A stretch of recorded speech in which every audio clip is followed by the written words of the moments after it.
Today, I will show you how to reactivate dried sourdough. You start out by adding 2 to 3 tablespoons of dried sourdough to a clean jar. In the last video, I have shown you how to dry the sourdough, which we are using today. This is actually a very easy way to conserve your sourdough to make sure it's not going bad, and this is also a very nice and easy way to share your love of sourdough with some friends or colleagues, because they can just start their sourdough baking journey whenever they want to and whenever they have the extra time. By adding the water, you are reactivating the sourdough now. Just add a little bit so you can stir it again, and then if you need more water you can still add it later, but just start out with a little amount of water and then stir in completely.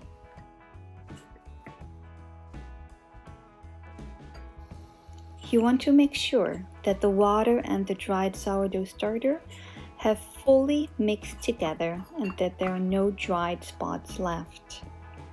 Now you can cover this up with a piece of parchment paper.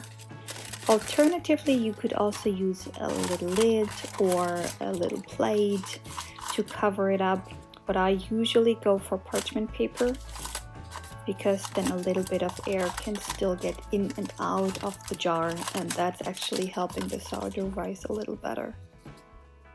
And also I always have parchment paper on hand, so that's actually what I use all the time. I'm taking a rubber band to secure the parchment paper so it doesn't move around so much. On the second day, you can already see the first bubbles, which is amazing. There are a couple of little bubbles and some bigger bubbles, so that's exactly what we're going for. So on the second day, we are feeding it for the first time. We are taking 20 grams of flour,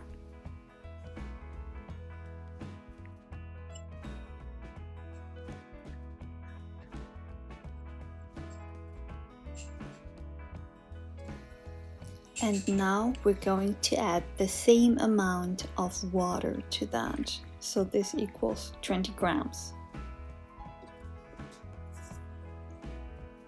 Now you need to fully incorporate the flour and the fresh water with the sourdough starter to make sure everything is combined completely.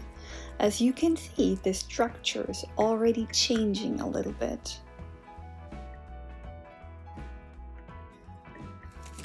Cover this up with parchment paper again and let it rest for another day at room temperature.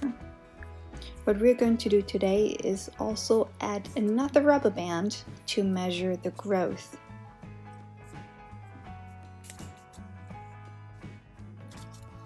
Not only will the number of bubbles increase, there will also be an increased volume as the sourdough starter grows and grows, you can see. On the third day, you can see there are even more bubbles now and even a little bit of growth. The good thing is there are some bigger bubbles and a lot of small bubbles, so this is really what we're going for. That's perfect. So on the third day, we are going to take out 1 tablespoon of the starter, and you can use this in discard recipes, which I will show in some other videos. The difference between sourdough starter and a sourdough discard is that the discard does not have so much power to rise a baked good as well, but it still adds a very nice flavor to it. So it can be used in a lot of other recipes. So on the third day, we're going to feed it again with the equal amount of flour and water.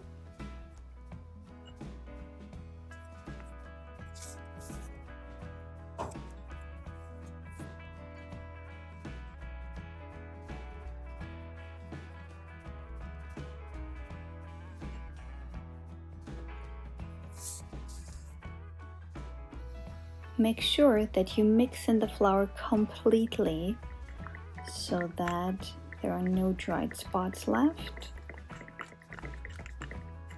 And then you can just leave this and let this rest at room temperature again for just a couple of hours. You don't even have to wait for a day now.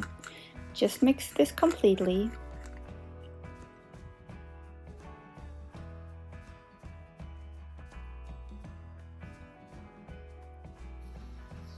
Adjust the rubber band because now it will have a different volume than before. And then you can cover it up with parchment paper again. But as I said, you just need a couple of hours now.